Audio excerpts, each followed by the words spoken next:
What's going on, everybody? C4 here. Welcome back to today's video where we are finally finishing up with our combine winners and losers as the corners and safeties, better known as the defensive backs, finish up today.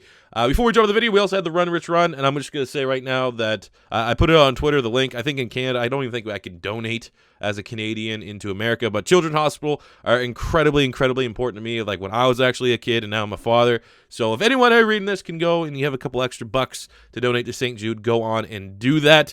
But with that being said, let's jump into the cornerbacks and safeties, who won, who lost, and then we're going to finish up the video with kind of some awards, my biggest winners, losers, risers, fallers, and sleepers now that we're done combine weekend. So starting with the cornerbacks, we have some winners just from the 40s. Obviously, 40-yard dash times, you could say, are as important at the cornerback spot as any. Grady Williams, who came in today from LSU as my top corner, pretty much solidified that, 4.38.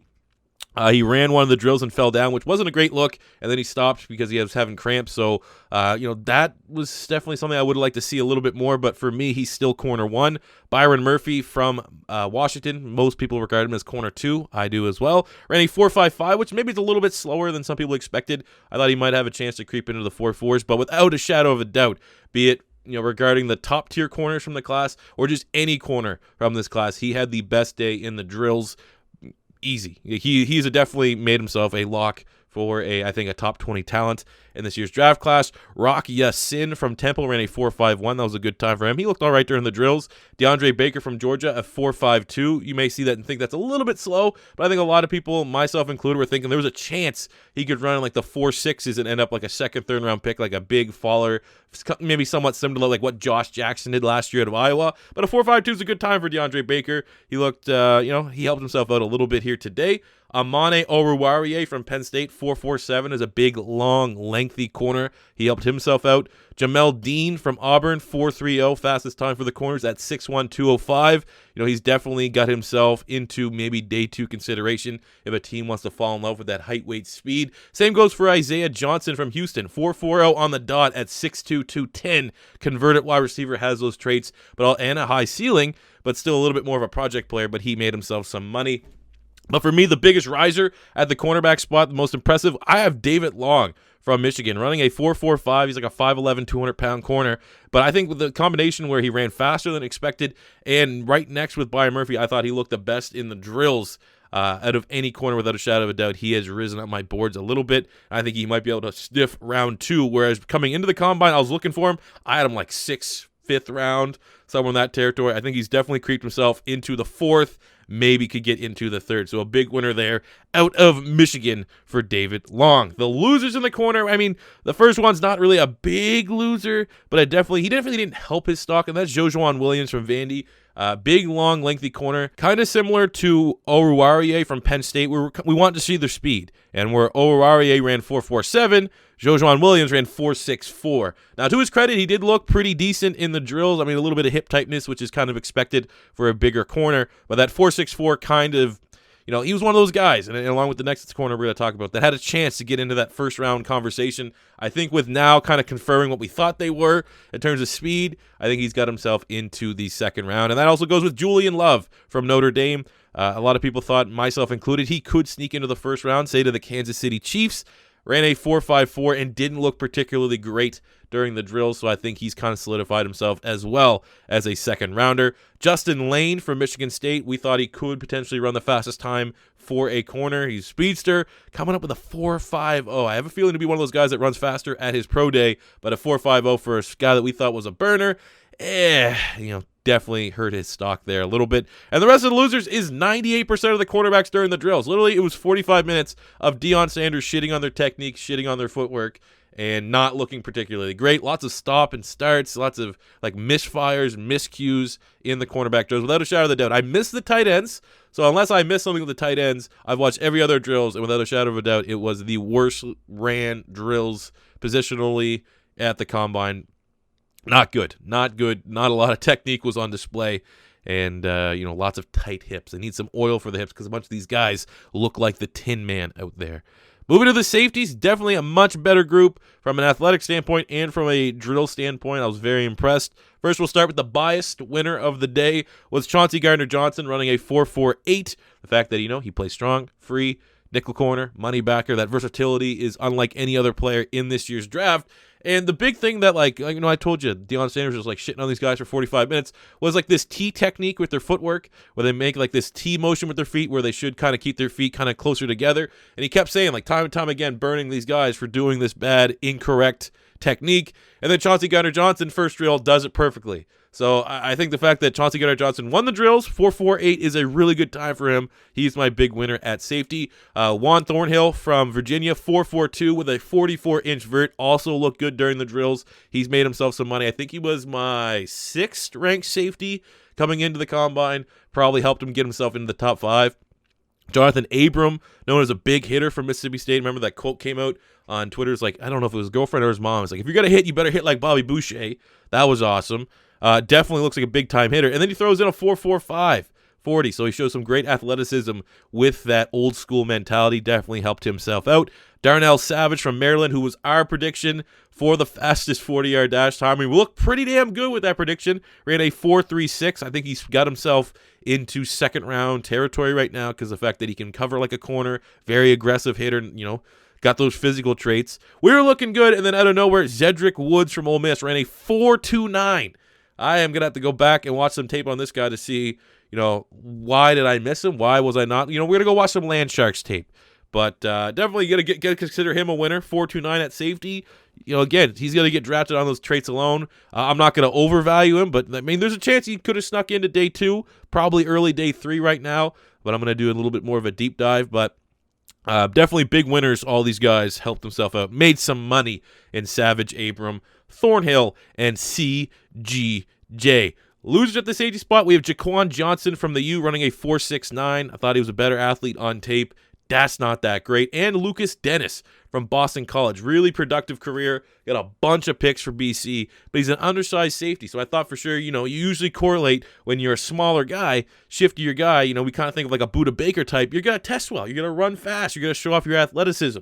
Lucas Dennis running a 4.64 as an undersized safety. I mean, he has the instincts, decent technique, production, the ball hawk trait, but that physical is not particularly great, and some people probably were going to view him now as a limited athlete, and you could see him slip into day 3, which is, you know, I kind of thought he was early day 3. Now he could be a little bit later on for the Boston. Like the fact that he got outshone by Will Harris, the other Boston College guy who didn't even nearly have half the production, at least from an athletic standpoint.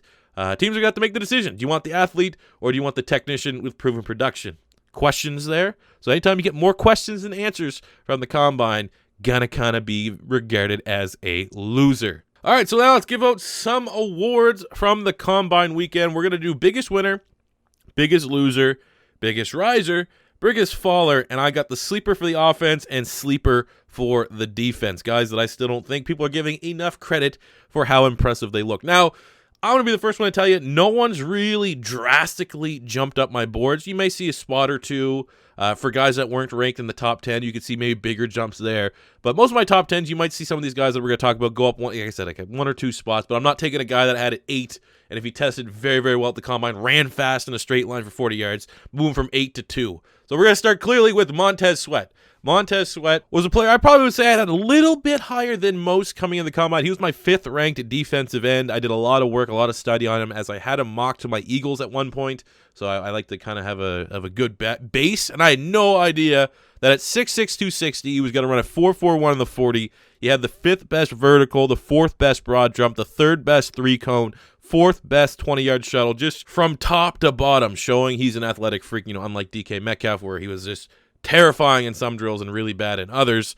Miles Sweat is the biggest winner by far. I mean, how far is he going to go? I think I could maybe shuffle my edge rankings around and get him up to 4. I feel like seeing the athletic testing, I had Clellan Ferrell at 3. Maybe you could shift him down to 5, move Montez Sweat up to 4, and Brian Burns up to 3. But, I mean, those guys there still are log-jammed in bona fide first-round talent territory.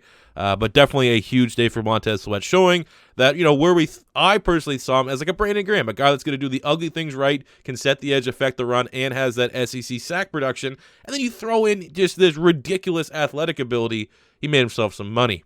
The biggest losers from the combine, I'm just saying the cornerbacks. The corners look incredibly ugly in the drills. Like, it was without a doubt, I've watched religiously this will be my 3rd combine that I've watched every almost every hour of all the drills. And this year's cornerbacks were without a doubt the ugliest. Last year's wide receivers were really bad. This year the corners take the cake, and a lot of corners from a technique standpoint, where that's kind of where you're supposed to flash those traits during the drills, wasn't there. And I feel like a lot of corners that were on that cusp of maybe being a first round and then falling into the second, or maybe being a second rounder but falling into the third.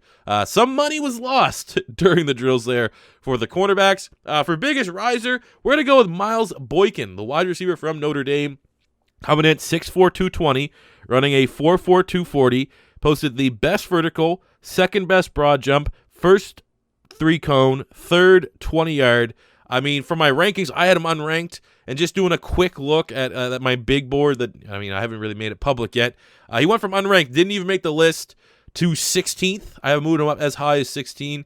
Obviously, got to look at it, kind of hard to judge Notre Dame wide receivers. It was really tough last year, the Academy St. Brad, just because they don't have good quarterback play, but Miles Boykin showed he is an A++ athlete, and I'm going to have to go, look at a lot more tape there. And the biggest faller, staying with the wide receivers for me, was Riley Ridley.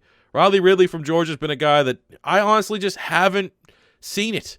I mean, again, kind of like Miles Boykin, it's tough to judge Georgia wide receivers because they don't have the best vertical passing attack, but I was never really sold on him. And then he came into the combine, supposed to run fast like his brother, Calvin Ridley, ends up running a 4.58, looked average in all the drills athletically through the I don't even know if he ran the wide receiver drills, didn't stand out. I was trying to look for him. I was like, okay, didn't see anything, so didn't stand out at all. And I had him as number 12 wide receiver, and he's dropping to number 15 right now.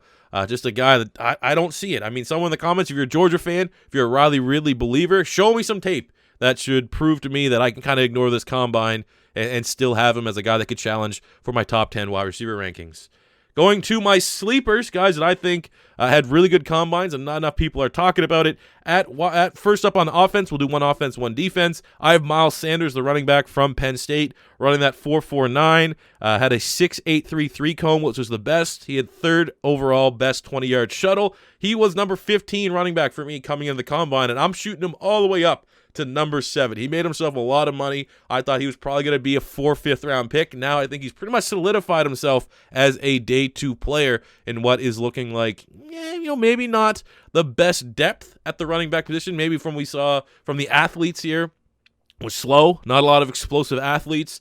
So it's really top end. And I think a guy like Miles Sanders, who obviously being the backup to Saquon Barkley, doesn't have a whole lot of miles on him, so that's a positive that teams are looking for, and tested better athletically than a lot of people were expecting.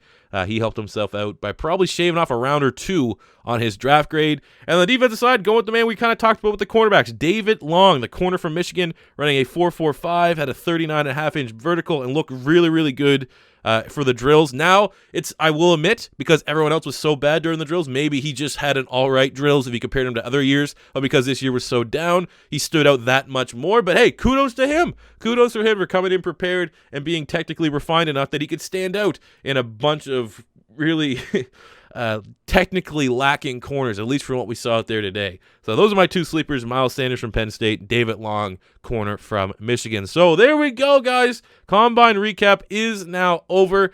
Feel free. I would definitely like to see your guys's, give me your biggest winners, losers, risers, fallers, sleepers, whatever order you want in the comment section below, as I am now trying to work to get ready for the 32-team mock draft series. Now, I'm going to try my best for that series. Sometimes there'll be double uploads. Sometimes you'll get a rebuild, and then later on you'll get a mock draft, or you get a mock draft and then you'll get a rebuild, and there'll be other days that's the only video coming out. But I'm not going to try to oversaturate the channel just with the 32-team mocks. We're going to keep on a pretty regular, what you guys been getting Madden schedule with throwing in the mock drafts there, and sometimes it'll just be the sole upload just because, getting worked a little thin, but I'm really excited to jump into the series. Also, Draft Network, that's what I'm using. Sort your goddamn website out. Trying to use it as my big board and all that stuff for my mock draft. Doesn't work on PC. Right now, doing everything off my phone. Very annoying. But there you go, guys. Yeah, let me know your feedback here from the Combine overall, from your Combine Day 4 for the corners and safeties. And thank you guys for stopping by here during this Combine process and watching the video. So as always, if you want more draft content, it is coming soon. So make sure you subscribe if it's your first time stopping by. Smash the like button if you enjoyed. And until next time, it's C4 saying peace out.